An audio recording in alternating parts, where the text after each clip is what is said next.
Well, good afternoon, everyone. My name is Mighty Stream, and I am brought to you by Hope Through Navigation, and this is our Hood Recovery Services.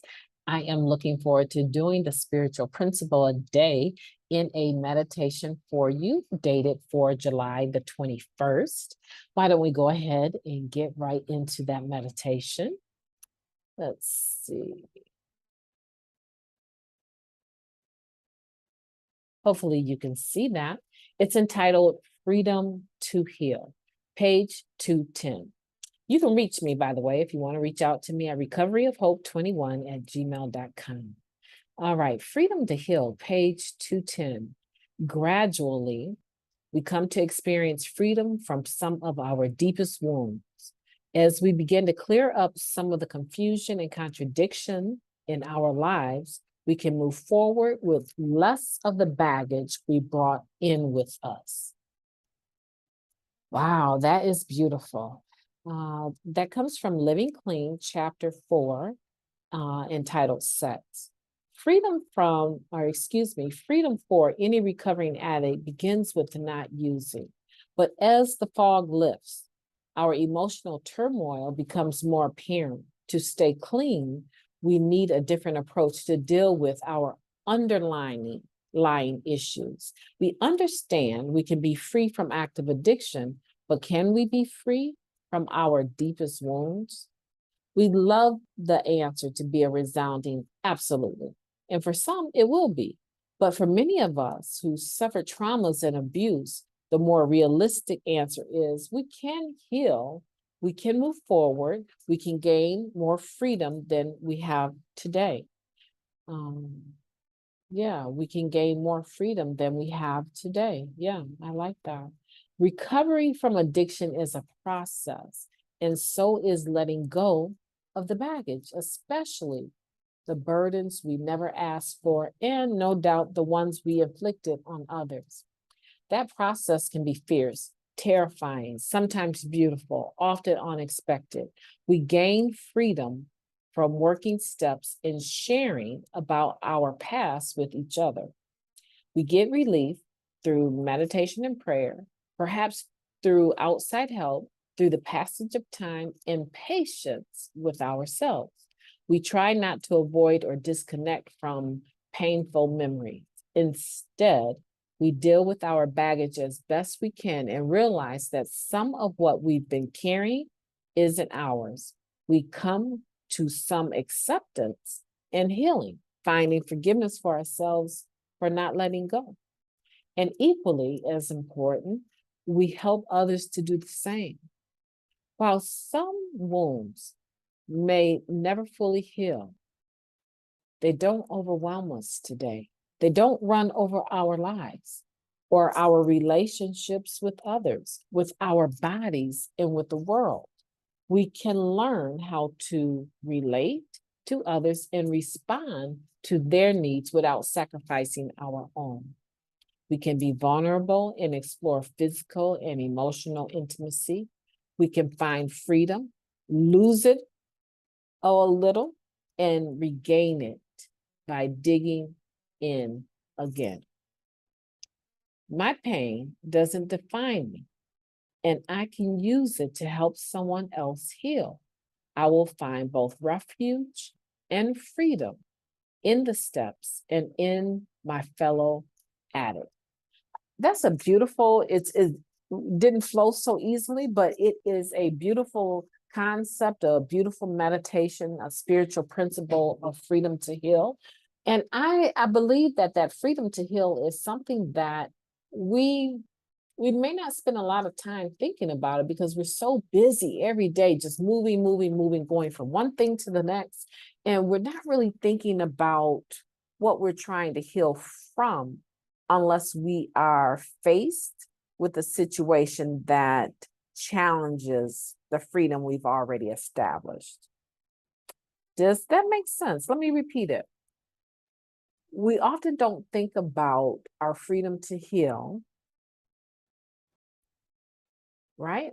On a day-to-day basis, we're not thinking about what we're trying to heal from and our right or our freedom to heal unless something comes up and challenges the freedom or the healing that we've already established thus far.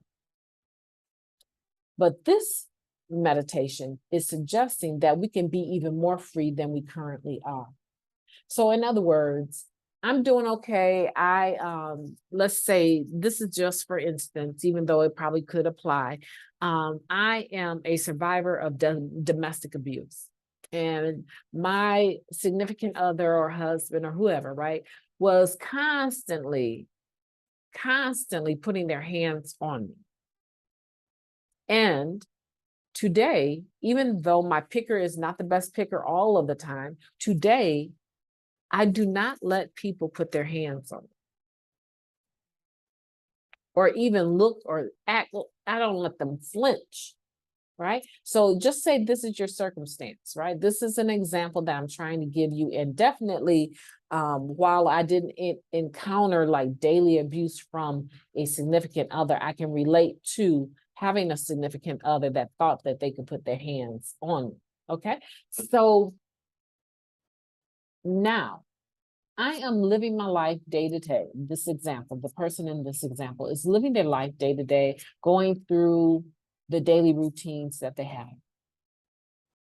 And there's very little thought of having to heal now from domestic abuse. There's very little thought that even is sent that way because they are not in any type of abusive relationship.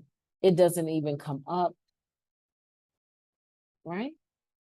They've established some healing in the sense that they now value who they are. They don't allow people to degrade them. And they don't intentionally or they don't stay in relationships that aren't healthy. So here we are with this example.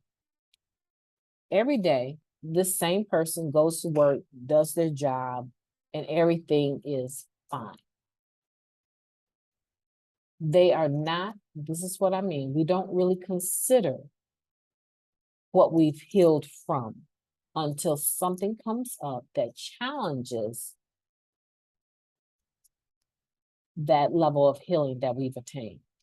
So one day there is a rageful driver, and this person is driving to work, and because this person is jumping in and out of lanes, ends up hitting our example's vehicle.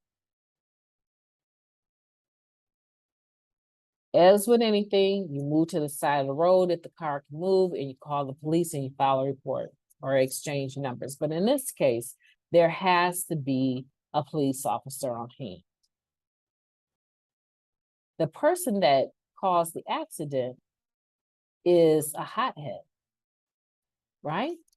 Driving angrily, very rageful, and immediately jumps out the vehicle thinking that they are going to be able to, they jump out of the vehicle thinking that they're going to be able to bully the driver that they just hit around.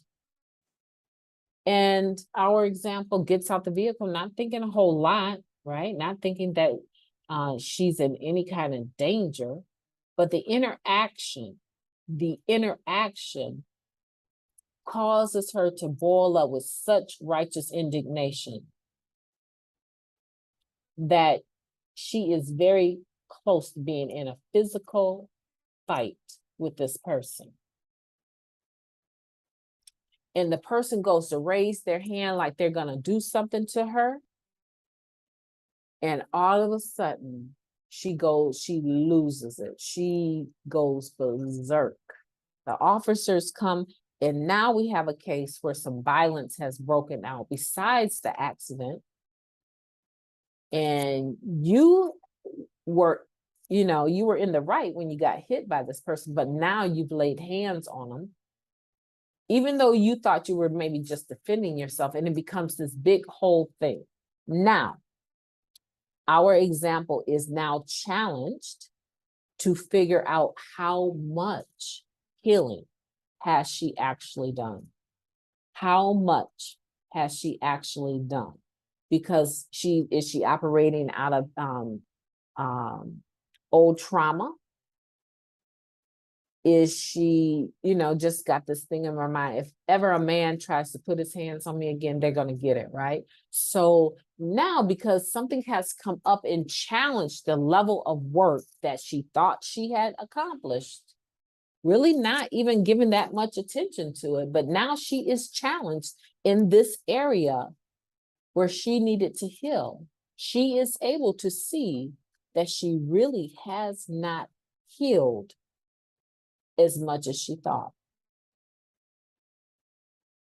Now, that's just the simplest, it really wasn't that simple, right? But that is an example of challenging the level of freedom that you think you've attained, of healing in certain areas, right? Are you really free? Have you really healed to the point where you can be faced with that same exact situation and walk away with your spirit intact, your physical body intact, your mind intact, your finances intact, your emotions intact?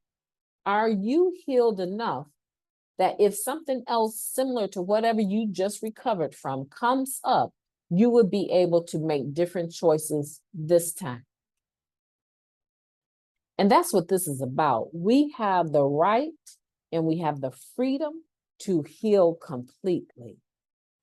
Unfortunately, what I want to say to you is that sometimes we have no idea to what extent we've actually have healed. Because when challenges come up, we tend to go the other way. We don't face them head on.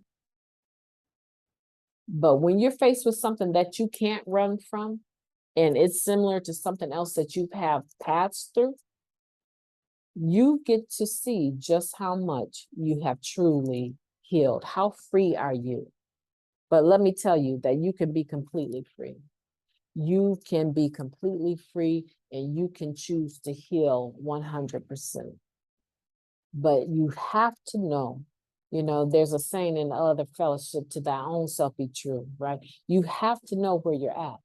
And if you're not a person that is doing the work in this program, meaning you're doing your steps and working with a sponsor, right? You're staying connected to the fellowship, making meetings, reaching out to newcomers, all of that. If you're not a person doing the work, then you're not going to know just how free you are. You're going to think that you're free and come to find out when something, a Mack truck smacks your mask, right? Some situation comes and knocks your mask off of your face, you're going to find out just how little you have actually been healed or set free from that, right? Forgiveness is key. We learned yesterday in the Just for Today that forgiveness is key to freedom, right? So we have to also be forgiving, right? And I don't want to make light of this, and I don't want anyone to think that I got it down pat, because I don't. Like I shared in the Just for Today today, something came up with someone that I care a lot about, and it gave me reason for pause, because I was ready to go all in. And I had to say, hey, wait a minute. You the same lady that's doing all of these Hood Recovery Services podcasts? You're the same lady that stands on spiritual principles and encouraging all these other people to do the same? And you want to go in over someone using a wrong term that you don't think is fit or appropriate? Oh no, lady, you better pull it all the way in. Because the type of person that I am, I'll find myself backed up into a corner. I might be able to get out of that corner clean, but my spirit will be very dirty. And I'm just not going to live my life like that today. And I hope that you're not going to live your life like that today. If you have people in your life that are always pressing your buttons, then you need to change your life. Right? They told me that in step 12, we practice these spiritual principles in all our affairs. And if we can't practice them in all of our affairs, not because we are ignorant to them and haven't learned them. We've been around and we've learned them, and we still cannot apply all these spiritual principles, apply them in all of our affairs, right? Then you need to change your affairs. You need to start surrounding yourself with people that don't get off on trying to get you to respond and to react to their nonsense, right? And so I just want to say that today, that I do care about you, and I don't live a perfect life. I don't. But I am passionate. I'm a passionate person about being free from all of the things that held me in bondage, that caused me to think that I had to put something on top of those bad feelings to make them go away. And I am passionate about you being free. My name is Mighty Stream, and I have enjoyed talking to you today. And I will be talking to you tomorrow.